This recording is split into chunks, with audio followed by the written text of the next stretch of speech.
د ژوند لار.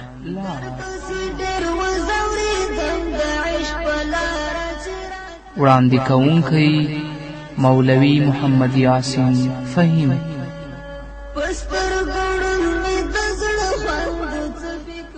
د ژوند لار.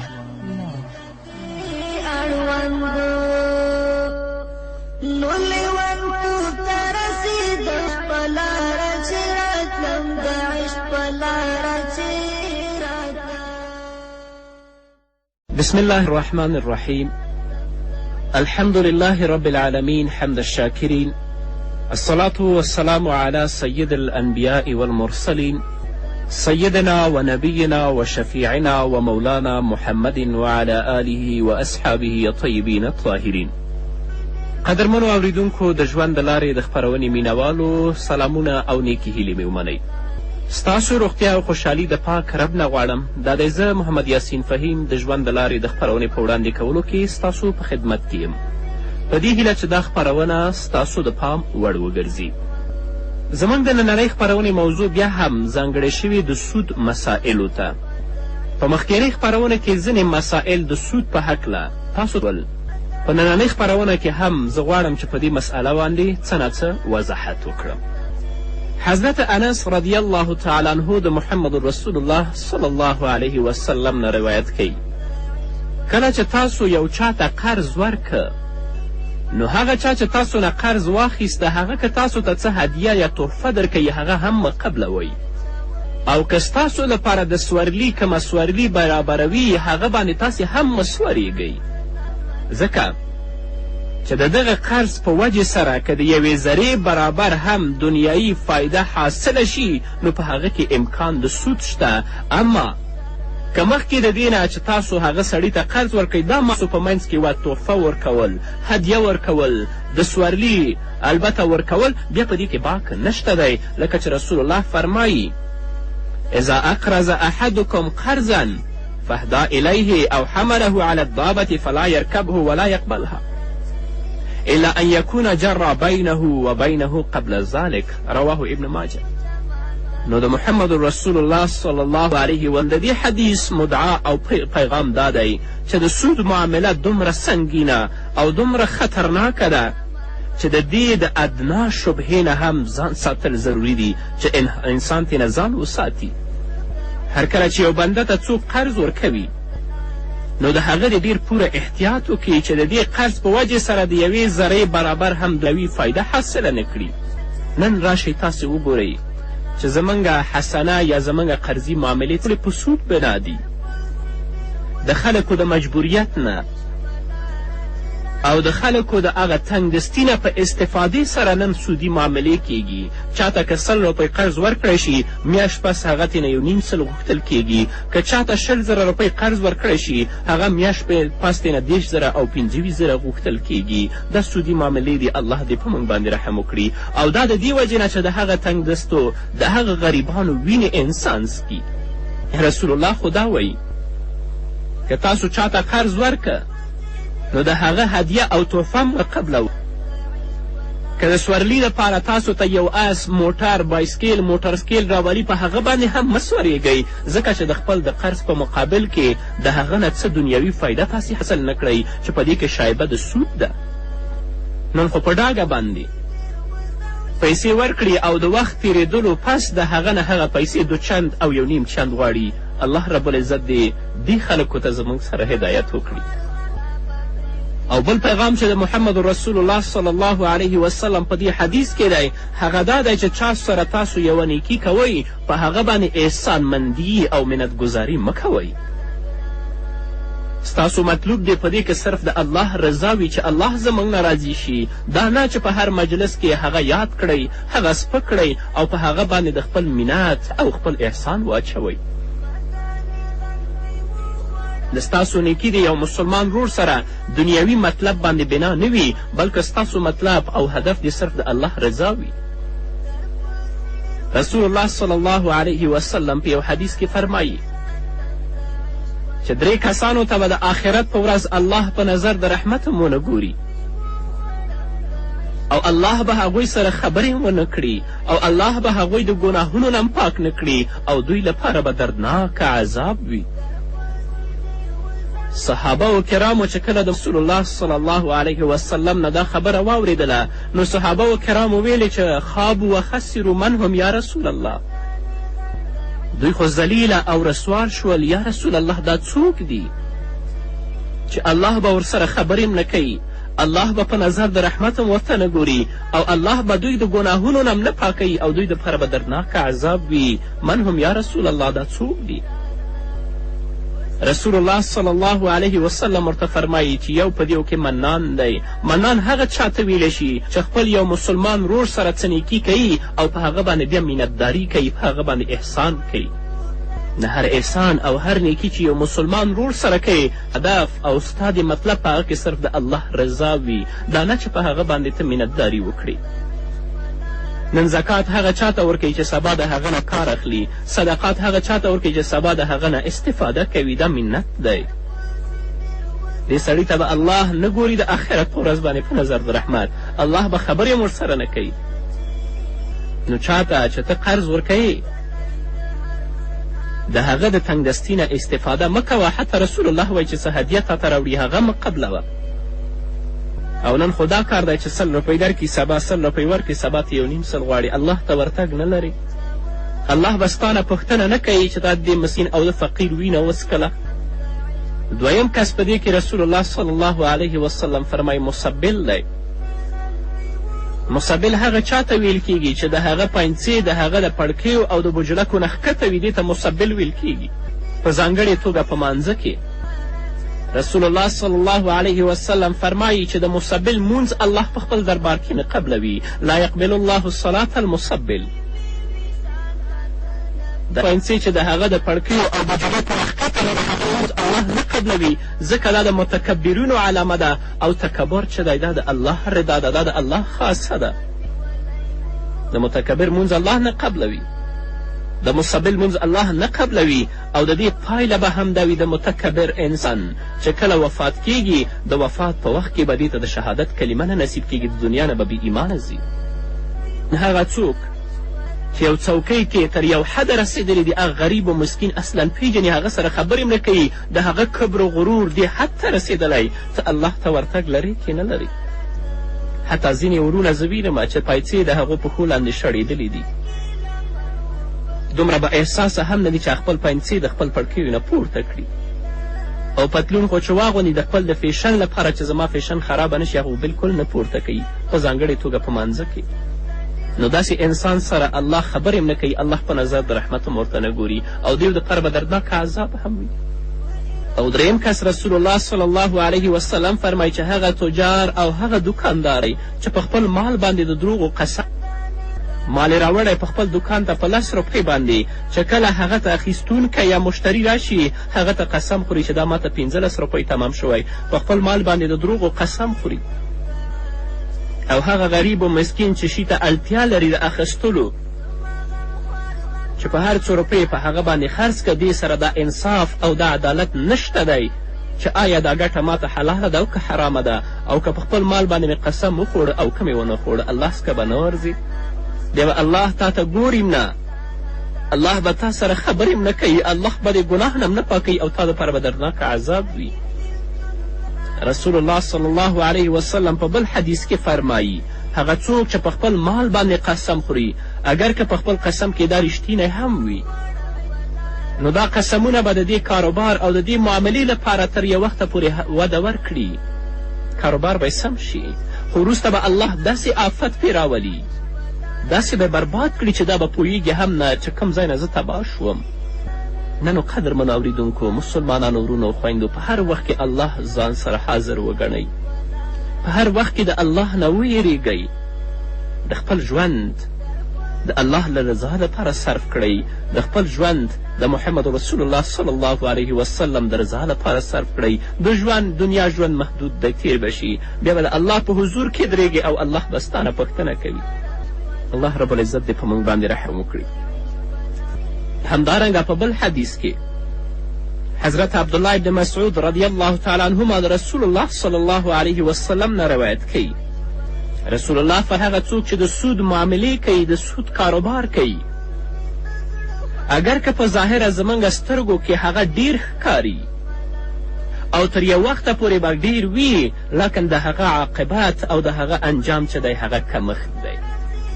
د هغه عاقبت او د هغه انجام چې دی هغه کمښت دی. الله به په دردونو په مصیبتونو کې گرفتار کړي. نن خو دا پرېږده چې د سود معاملو لپاره د دې وطن نه بل وطن ته سفرونه کوي او د سودخور چهرې ته کتل کیږي نه د الله په غضب او د الله په لعنت باندې گرفتار وي. نه قدرمنو اوریدونکو، راشئ خپل اولاد دپاره، خپل ځان دپاره د رزق حلاله لار ولټوئ. د رزق ډېرې پراخې لارې دي. هغه څوک چې الله ته متوجه شي، د الله نه حلال رزق غواړي او د ان شي، الله به د هغو لارو نه دې ته رزق ورکړي چې دی بلکل ګمان نه کوي. من حيث لا يحتسب، الله په خپل کلام کې ویلي دي. نو رسول الله وایي چې ربا او سود و ان کسوره، اگر که ډېر دی، فإن عاقبته تصیر الی قتل، د هغه انجام کمښت دی. نو که د عاقبت نه مراد اخروي انجام واخیستلی شي، دا هم ظاهره خبره ده، په دې کې شک نشي کیدلی. په دنیا کې هغه چا چې د سود معاملې کړي مال به ډیر زیات وي، خو په آخرت کې د هغه انجام کمښت دی. دا مال به ټول د دې دپاره وبال او د دې د غاړې عذاب وي. په دنیا کې خو ښه مالدار دی، په آخرت کې به مفلس وي، د الله په حضور کې به وله او دا مال نه به اژدهار جوړي د دې په غاړه کې پروت. هغه به ورته وایي انا مالک و انا کنزک، زه ستا مال او ستا خزانه یم چې په سود دې ګټلی یم او زکات دې نه دی ورکړی. رسول الله صلی الله علیه وسلم په بل حدیث کې فرمایي صحابه و کرامو ته، آیا تاسو پوهیږئ چې مفلس څوک دی؟ حقیقي مفلس څوک دی؟ رسول الله ته صحابه کرام فرمایي چې مفلس په موږ کې هغه څوک دی چې هغه سره درهم و دینار نه وي. رسول الله وایي نه، زما د امت مفلس به هغه څوک وي چې په آخرت کې به د الله په حضور کې ودرېږي. هغه به په دنیا کې منظورم کړي، روجې به یې نیولي، زکات به یې ورکړی، حج به یې کړی، صدقات به یې کړی، خو د دې تر څنګ به یې د چا مال په ناحقه باندې خوړلی، د دې تر څنګ به د چا غیبت کړی وي، چاپس کړی وي، سود به یې کړی وي او څوک به یې ناحقه ډبولی او چاته به یې ناحقه شکنځل کړي وي. نو الله به هغه ټول راوغواړي، د دې انسان نیکیانې به الله واخلي، هغو ته به یې ورکړي. داسې وخت به راشي چې د دې انسان نیکیانې به ټولې ختم شي، خو د خلکو حقوق به پر دې باندې پاتې وي.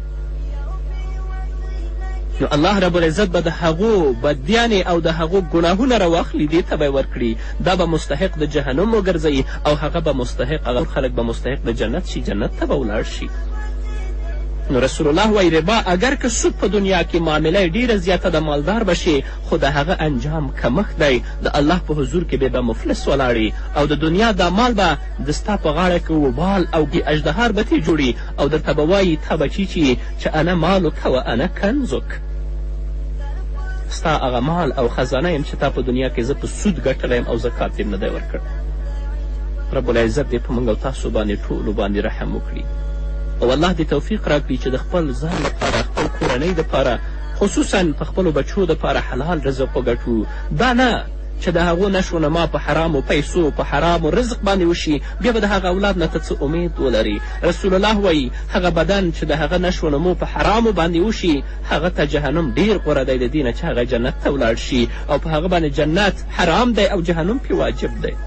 او په حرامو پیسو دی چې جامې اغوستي ستا په ځان کې دي، تر څو چې هغه ستا په بدن کې دي، ستا مونځ د الله په حضور کې نه قبل. الله دې په موږ او تاسو ټولو باندې رحم وکړي. قدرمنو اورېدونکو، د خپرونې په دې وخت کې راځو لنډې دمې ته. د دمې نه وروسته زموږ خپرونه دوام لري. په دې هیله تاسو هم زموږ ملتیا وکړئ.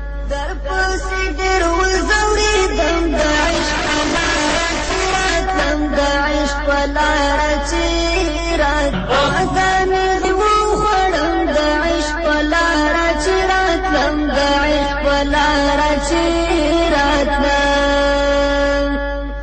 درپسې ډېر وځورېدم د عشق په لاره.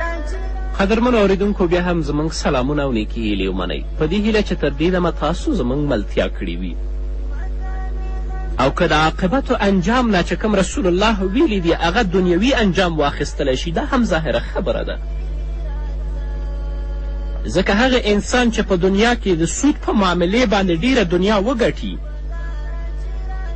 لکن بیا به هم الله رب العزت په هغه باندې دنیا کې داسې زوال راولي، داسې زوال به الله پرې راولي لکه څنګه زوال چې الله په قارون باندې راوستی دی. ډېر داسې واقعات شته چې یو سړی د سود په ذریعه باندې خپل دولت ته وده ورکړي، ډېر پیدا کړي او د هغه دولت لکه د قارون دولت جوړ شي، نو یا خو به د دې سړي په ژوند کې یا د دې د مرګ نه پس د هغه د اولاد په ژوند کې الله داسې واقعه او داسې حادثه راولي چې د هغه ټول حساب او کتاب او مال به الله تباه کړي. تاسو به هم لیدلی وي.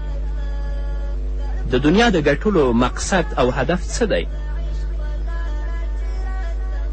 حقیقي راحت، عزت او احترام. او سودخور انسان به راحت هم نه لري،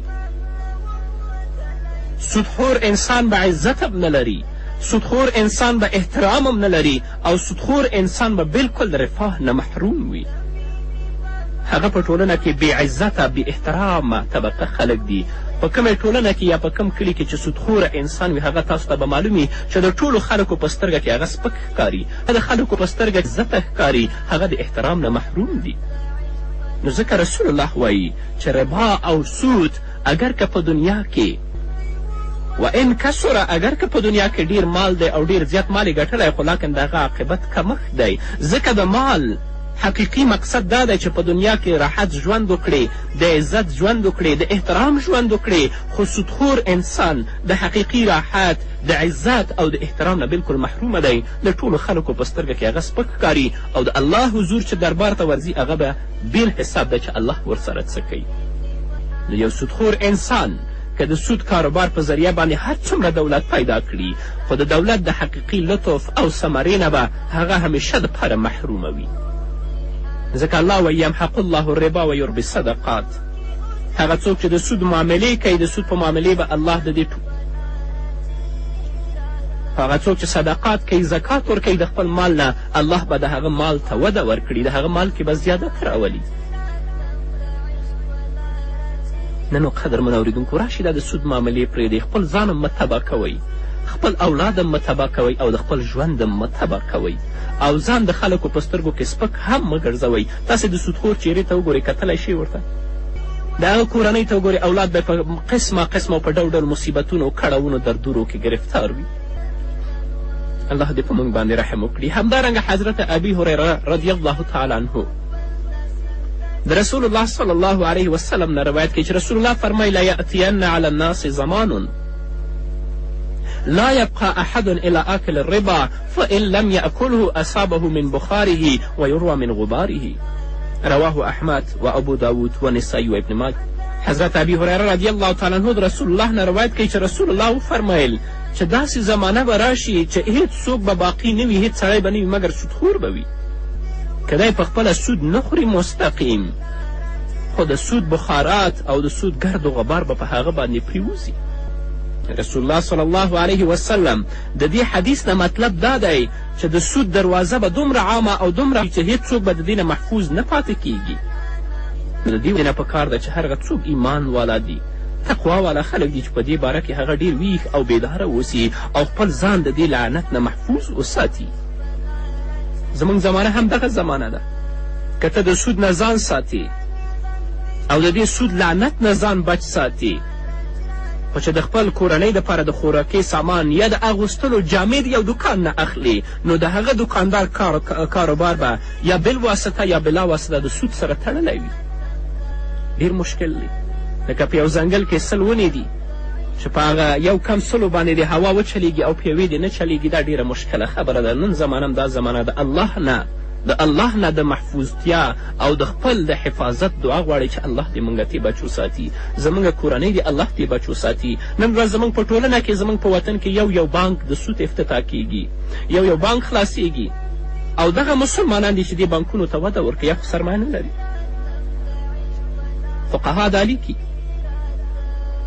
که تا سره په کورنۍ کې د پیسو ساتلو امکان وي، صرف د ساتنې لپاره چې ته په بانک کې د هغه بانک چې د سود معاملې کوي هغه سره ته په سود کې شریک چې هیڅ هم ترې نه اخلي، ځکه ستا پیسې دي چې د هغه سود معاملې ته وده ورکوي. او دا خو لا پرېږده چې زموږ نن مسلمانانې خویندې او مسلمانان په بانکونو کې پیسې ایښي او میاشتنۍ ګټې د هغه نه ترلاسه کوي یا 2 میاشتې پس د هغه نه ګټه ترلاسه کوي. معلوم نه وي چې ستا په پیسو باندې هغه څه کاروبار کوي. یا زموږ هغه ځوانان چې د نن په بانکونو کې هغوی دندې لري، هغوی سره د سود په کاروبار کې مرسته کوي. زموږ فقهاو دا لیکلي که دې ځوان لپاره بل ځای د دندې امکان وي چې د خپل د معاش ذریعه یې وګرځي، دې دپاره کار هلته حرام دی او دا هغه سره په سود کې شریک دی. نو زما توصیه هغه ځوانانو ته چې په سودي بانکونو کې دندې لري کار کوي، دا ده چې ځان دپاره او د خپل کورنۍ دپاره د حلال رزق لاره ولټوئ. په دې هڅه کې اوسئ ځان دپاره بله لاره د رزق پیدا کړئ.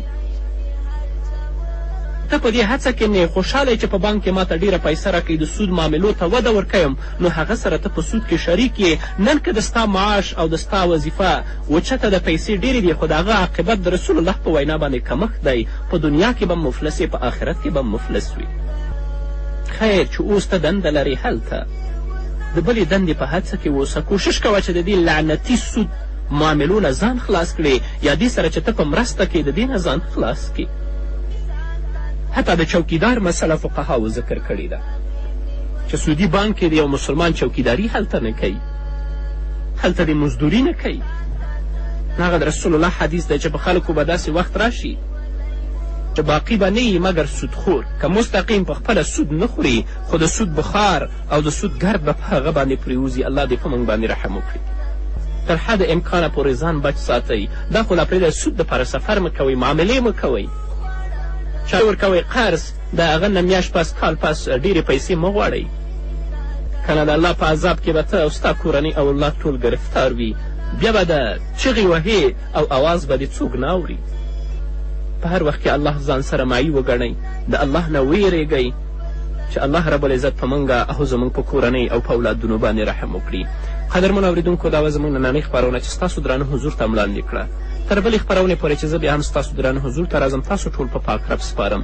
پاتې ژوند او پاتې ورځم نیکمرغه. پاک الله مو مل شه.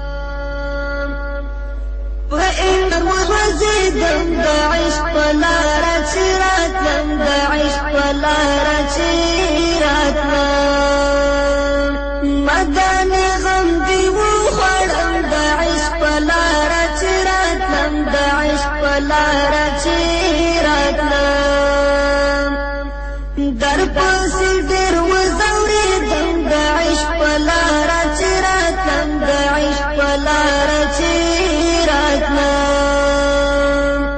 زما غم خوار جانانه اوس مې بېل نه کړې له ځانه، دا به پرېوځي راته ګرانه.